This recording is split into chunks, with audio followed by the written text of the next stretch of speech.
మా మీరు స్వతహాగా మ్, అంటే మీరు బాగా సెటిల్ అయిన ఫ్యామిలీ, మీకు లోటు అనేది లేదు ప్రస్తుతానికి లైఫ్ అమ్మవారి దయ వల్ల లేదు. లేదు.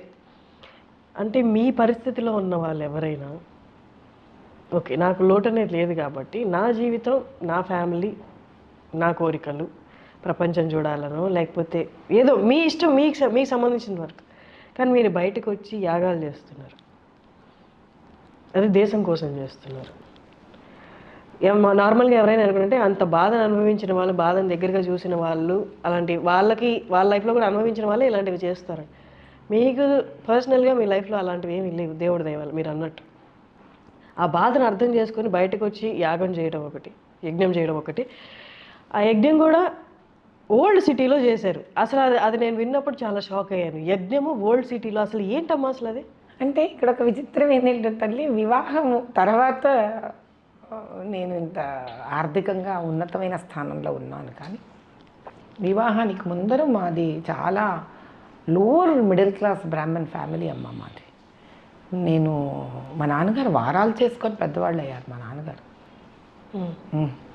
వారాలు చేసుకోవడం అంటే తెలుసా నీకు? బ్రాహ్మలు ఏం చేసేవాళ్ళు అంటే వేరే బ్రాహ్మల ఇంటికి వెళ్ళి, అయ్యా ఈ వారం మీ ఇంట్లో భోజనం, అయ్యా ఈ వారం మీ ఇంట్లో భోజనం, అలా వారాల భోజనాలు చేసుకొని పెద్దవాళ్ళు అయ్యారు మా నాన్నగారు. అలా వాళ్ళ కుటుంబాన్ని కూడా చదువుకుంటూ నిదానంగా పైకొచ్చి పెళ్ళిళ్ళు చేసి ఆడపిల్లలకి తమ్ముడి సహాయంతో అలా అలా అయ్యారు. అంటే మా నాన్నగారు, మా చిన్నాన్నగారు వాళ్ళందరి సహాయం కలిసి అలా పెరిగిన ఫ్యామిలీ అది.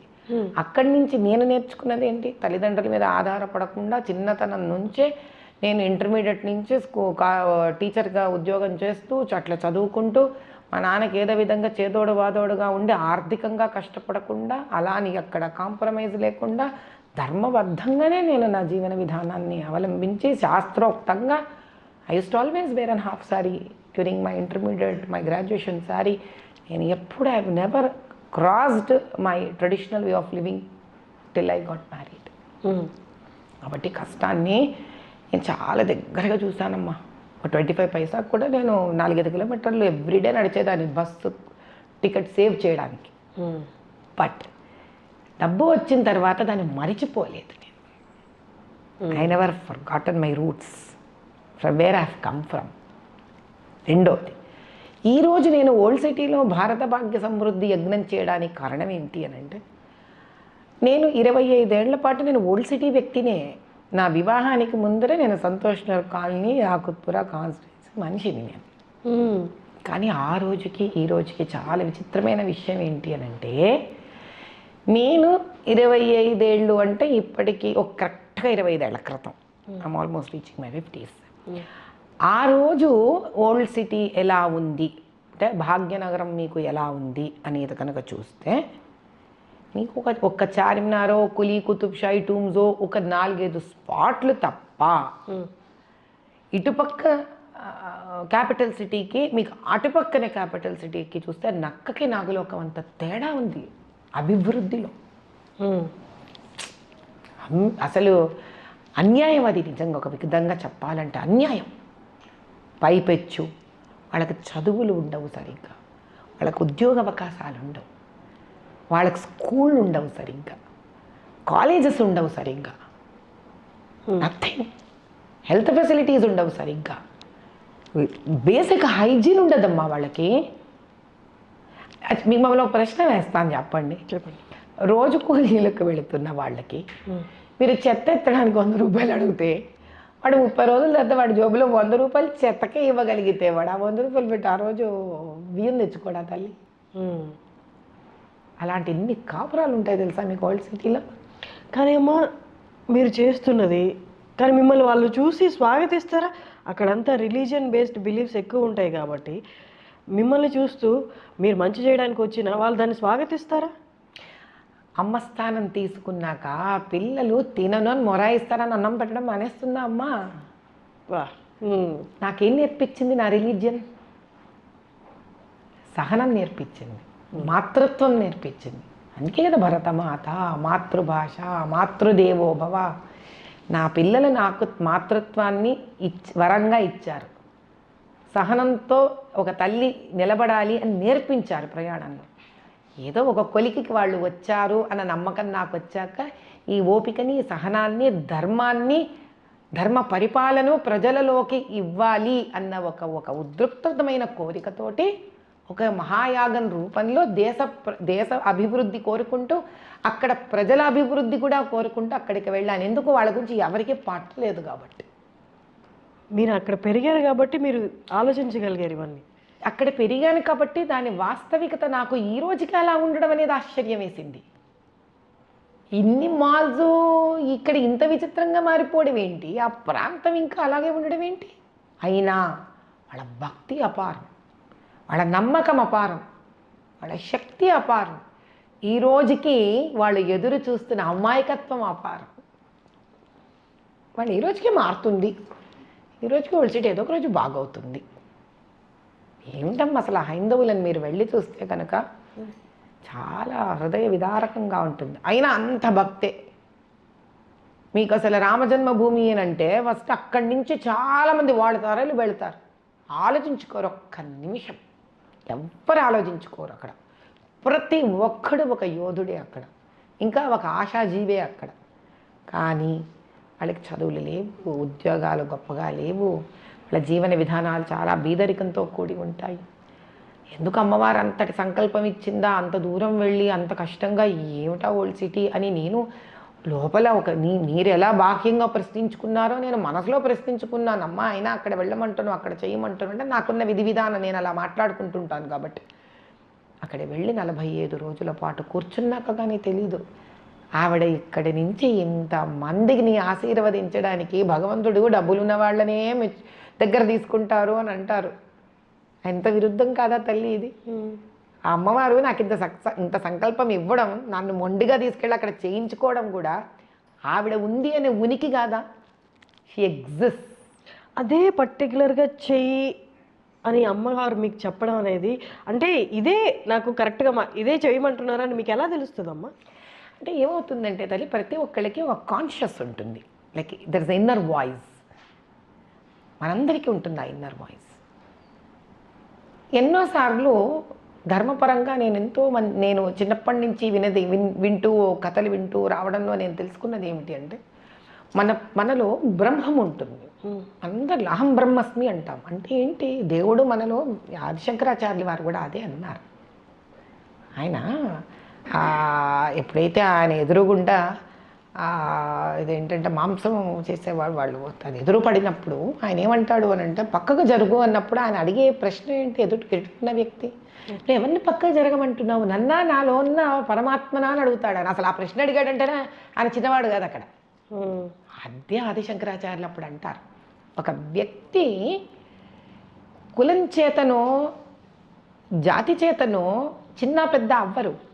వాళ్ళలోని ఆ బ్రహ్మస్వరూపాన్ని ఎవరైతే జాగృతం చేస్తారో, దాని వాయిస్ని ఎవరైతే పెంచుతారో, తద్వారా ధర్మపాలనకు ఎవరైతే తోడ్పడతారో అటువంటి వాళ్ళు ఎవరైనా గురుతుల్యులే అంటాడు ఆయన. అది అహం బ్రహ్మస్మి అర్థం. కాబట్టి మనందరిలోనే ఉంటాడు పరమేశ్వరుడు. నిద్రపోతూ ఉంటాడు ఇట్లా, అప్పుడప్పుడు చిన్న గొంతుతో మాట్లాడుతుంటాడు. ఏమిటది? ఫర్ ఎగ్జాంపుల్, మనం అలా పోతూ ఉంటాం రోడ్డు మీద, ఎవరో పాపం బికారి కూర్చొని ఉంటాడు. ఆ బికారికి ఏదో ఇబ్బంది కలుగుతూ ఉంటుంది.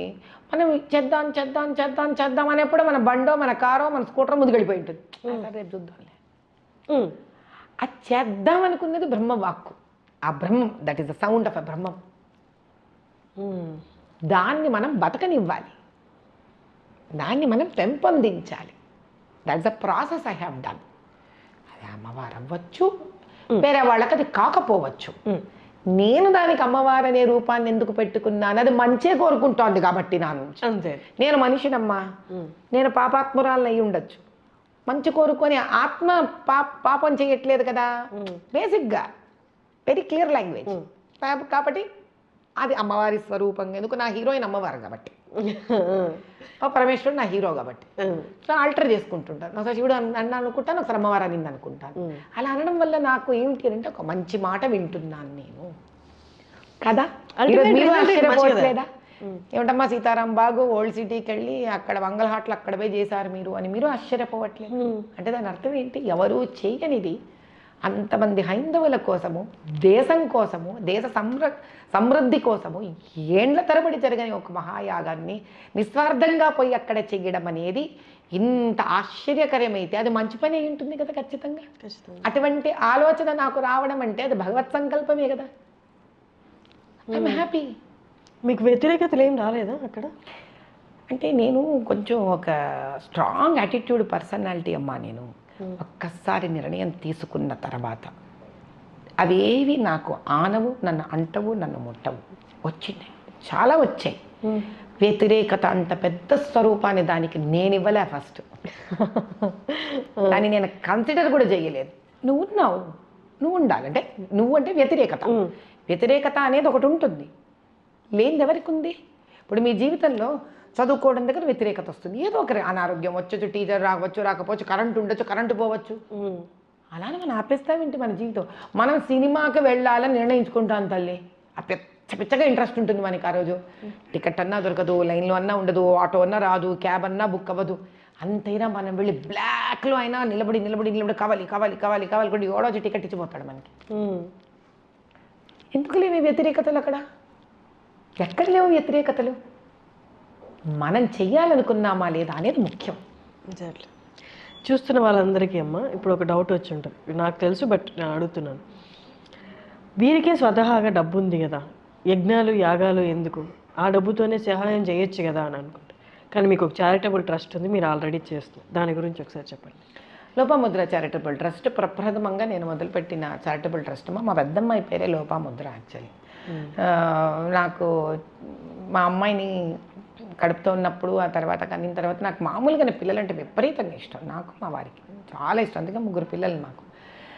అయితే అక్కడ మొదలు పెట్టుకొని మేము ఎంతోమంది బీద పిల్లలకి అంటే కాన్పులయ్యి పాపం ఆర్థికంగా ఇబ్బంది ఉండి ట్రిప్లెట్స్, క్వాడ్రిప్లెట్స్ ఇలా పిల్లల్ని కని వాళ్ళని పెంచలేక వదిలేసి వెళ్ళిపోతామన్న విషయాలు నాకు మా వారి ధ్యాసలోకి వచ్చి వాళ్ళకి 5 ఏళ్ల పాటు నెలకు 5,000, 10,000 అలా చాలామందికి పంపించాం. మేము వాళ్ళ కాన్పుల కష్టమైతే మేము కార్పొరేట్ హాస్పిటల్స్కి డబ్బులు ఇచ్చేసేవాళ్ళం. చదువుల కోసము వరదలు వస్తే వెళ్ళడము, అసలు ఎముకలో సున్నం ఉండేది కాదు. అలా ట్రస్ట్ పేరు మీద ఏంటి సుమారు 2,000 పైప్ చిల్లర గ్లోవ్స్ మన బోర్డ్స్, రోడ్ డివైడెడ్ బోర్డ్స్ వేయించాం మేము సిటీ మొత్తం. ఎన్నేళ్ల క్రితం అనుకుంటారు? 16 ఏళ్ల క్రితమే. కర్నూలులో వరదలు వస్తే చాలా నక్సలైట్ ఏరియాస్కి వెళ్ళి మరీ ఫుడ్ డిస్ట్రిబ్యూట్ చేశాను నేను వెళ్ళి ఒకటే అడిగాను. అప్పుడు ఆంజనేయులని ఉన్నారు ఒక ఆయన, మన మన ఐపీఎస్ ఆఫీసర్, తర్వాత ఆంధ్ర స్టేట్కి కూడా ఆయన టీఏజ్ అయ్యారు. నేను నాకు ఇట్లాంటివి కాదండి, ఎక్కడైతే ఎవరు వెళ్ళరో నాకు ఆ ఏరియా చెప్పండి అంటే అక్కడంతా యూజువలీ నక్సలైట్స్ అంటారమ్మా అంటారు. వాళ్ళు మనుషులు కాదా? ఏం చేసి కొరకు తింటారంటే అమ్మ నీకు అన్నం తెచ్చాను తల్లి అంటే కొరకు తింటారా వాళ్ళు? ఎవరైనా ఎవరిలో ఉండదండి మానవత్వం. వెళ్ళా నేను కర్నూలు అవుట్స్కర్ట్స్ దాటుకొని వెళ్ళాను. You will be surprised. I only found love there. నాకు ఏమనిపించలేదు నిజంగా. పైగా చిన్న నవ్వారు మంచం వేసి నన్ను కూర్చోబెట్టి వాళ్ళు అల్లరి నాకు ముందంటే నా ముందు స్కూల్ ప్రిన్సిపల్ లాగా కరుపరిచే వాళ్ళని తిట్టి లైన్లో నిలబెట్టి నాకు ఎక్కడైనా ఇదే పని. నాకు అసలు నాకు ఆ క్వాలిటీ లేదు నా మైండ్లో. నెగిటివిటీని సర్చ్ చేసే క్వాలిటీ లేదు బేసిక్గా నాకు. తిడతానండి, తప్పు చేస్తే గట్టిగా బెదిరిస్తా. ఇంత దాంట్లో కూడా నేను మార్చి నుంచి ఎన్ని ముస్లిం ఏరియాస్కి వెళ్ళి ముస్లిం ఫ్యామిలీస్ ఆడవాళ్ళకి గ్రీవెన్సెస్ సెంటర్స్ కండక్ట్ చేసి సుమారు 2,000 మంది కుటుంబాలకు నెల సరిపడా సరుకులు ఇచ్చి వాళ్ళ బాధలు విని 1,008 ఫ్రీ డెలివరీస్ ప్యాకేజెస్ నేను అనౌన్స్ చేసి లోపాముద్ర చారిటబుల్ లతామా ఫౌండేషన్ నుంచి సుమారు ఇప్పటికీ 100-150 పైపెచ్చు డెలివరీలు చేశామమ్మా ఫ్రీగా. నాకు భగవంతుడు అదే అంటాను, ఎక్కడుంది హైందవత్వం? మన నడవడికలో ఉంది. 1008 అమ్మవారి పేర్లు ఏం చేశాను? 1008 అమ్మవారి పేర్లు కదా, చాలు 1008 గర్భిణీ స్త్రీలకు డెలివరీ చేద్దాం. 1,008 డెలివరీస్ డిక్లేర్ చేసేసా. I'm doing it. తోపుడు బండ్లు ఉంటాయి, ఆ తోపుడు బండ్లు ఏం చేస్తాం? రోడ్డు మీద పోతాం. ఆడవాళ్ళు ఎవరైనా పాపం కింద పట్టా వేసుకొని కూరగాయలు అమ్ముతుంటాను, మేము ఒక టీం తిరుగుతూ ఉంటుంది. కనిపెట్టామనుకో సర్ప్రైజ్గా వెళ్ళి వాళ్ళకి బండి ఇచ్చేస్తాం. చదువుకోవడానికి పిల్లలు ఉంటారు, రెస్లర్స్ ఉన్నారు ఆడపిల్లలు. 2 ఆడపిల్లలకి స్పాన్సర్షిప్ చేసాం, వాళ్ళకి షూస్, బట్టలు, వాళ్ళ పప్పిన్నర్ వేరు, వాట్ ఎవర్ ఇట్, చిన్న పిల్లలు కదా, బీద పిల్లలు. ఢిల్లీ స్పోర్ట్స్ స్కూల్ వెళ్ళేటప్పుడు మొత్తం కిట్ నేను ఇచ్చి పంపించాను వాళ్ళకి. ఏది చాత ఇప్పుడు క్రికెట్ టీము, పిల్లాడు మొన్న వచ్చాడు ఒక ఓల్డ్ సిటీ నుంచి ముస్లిం బాయ్, వాడికి క్రికెట్ టీమ్ కిట్ కావాల్సి వాడికి కిట్ కొని ఇచ్చేసాము. అసలు టైలరింగ్ ఎక్కడెక్కడి నుంచో మ్యానుఫ్యాక్చరింగ్ బట్టలు తీసుకొస్తాను, మాస్టర్ టైలర్ని పెట్టుకుంటాను, కట్ చేయించేస్తాను. అందరు ఎవరికి టైలరింగ్ వచ్చో ఓల్డ్ సిటీ నుంచి ఉత్త పుణ్యానే వాళ్ళకి డబ్బులు ఇచ్చి వాళ్ళతో కుట్టించి తీసుకొచ్చి కాస్ట్ టు కాస్ట్ రూపాయి వద్దు మనకు ఆదాయం. కాలేజ్ పిల్లలు వీళ్ళు వాళ్ళకి we keep giving it back to the society. కానీ అమ్మా ఈ రోజుల్లో నువ్వు మంచి చేయాలన్నా కూడా అడ్డుపడుతూ ఉన్నప్పుడు మంచితనంతో పాటు నీకు కొంచెం పవర్ కూడా ఉండాలి అనిపించిన సిచ్యువేషన్స్ ఉన్నాయా? 100 సార్లు 1000 సార్లు అనంతం సార్లు అనిపించింది. Probably that is the reason that I may also get in to political career. ఖచ్చితంగా. ఎందుకంటే నేను ఆ విషయంగా వస్తే చాలా ఇన్స్పైర్ అయిన లీడరు నిజంగా చెప్పాలంటే మోదీ గారు. ఎందుకంటే బాహ్యంగా ఆయన చేసేవి అర్థం చేసుకోవడానికి ఆయన ధర్మ సిద్ధాంతాలను కూడా అర్థం చేసుకోవడం చాలా ముఖ్యం. అంటే ఇప్పుడు చిన్న ఎగ్జాంపుల్ తల్లి, గుజరాత్ యాజ్ అ స్టేట్ ఆయన గడిపినంత చీఫ్ మినిస్టర్ కాలంలో ఈరోజు ఆయన ప్రధానమంత్రి అయిన తర్వాత Gujarat is a major contribution of the taxes in the entire country. అంటే ఆయన రోల్ మోడల్ కింద క్రియేట్ చేసి దేశానికి ఇచ్చారా ఇవ్వలేదా? ఆల్ అపార్ట్ ఇచ్చారా ఇవ్వలేదా? అది ముఖ్యం. ఎక్కడి నుంచి నేర్చుకున్నారు ఇంత? ధర్మబద్ధుడు కాబట్టి ఆయన హైందవ ధర్మాన్ని అర్థం చేసుకున్నాడు కాబట్టి అటువంటి రామరాజ్యాన్ని పట్టుకురావాలనుకున్నాడు ఆయన. అంటే మరి భక్తి అంటే ఏమిటి? భజనలు చేయడం ఒక్కటే కాదు, ఆ ధర్మాన్ని ఎప్పుడైతే అర్థం చేసుకుంటామో అటువంటి ధర్మ పాలన ఉండాలని కోరుకోగలగడమే. ఇదివరకు రాముడు రాజ్యాలు, కృష్ణదేవరాయలు రాజ్యాలు, ఇప్పుడు పాలిటిక్స్, పొలిటికల్ లీడర్సు. ఏంటి తేడా? ఇంత ధర్మ సూక్ష్మాలు తెలిసి ప్రజలు సుఖపడాలనుకున్న వాళ్ళు ఎందుకు పొలిటికల్ లైఫ్లో వెళ్ళకూడదు? నా ఉద్దేశంలో వీళ్ళే వెళ్ళాలి, ధర్మ సూక్ష్మాలు తెలిసిన వాళ్ళే వెళ్ళాలి. అప్పుడు ధర్మపాలన వస్తుంది, రామరాజ్యం వస్తుంది. అప్పుడు యోగి గారు మనకు మంచి ఎగ్జాంపుల్ దానికి. ఓ రకంగా సన్యాస రూపంలో ఆయన, ఒక రకమైన సన్యాస రూపంలో మోదీ గారు. ఇలా దేశమంతా కూడా ధర్మ సూక్ష్మాలు అర్థం చేసుకొని, లోక కళ్యాణాన్ని అర్థం చేసుకొని, హైందవ ధర్మాన్ని అర్థం చేసుకొని 10 మందికి పెట్టే చేయి మనసు ఉన్నవాళ్ళు ముక్కు మూతి మూసుకొని జపాలు చేసుకోకుండా ధైర్యంగా రంగంలోకి దూకాలన్నదే నా విధి విధానం.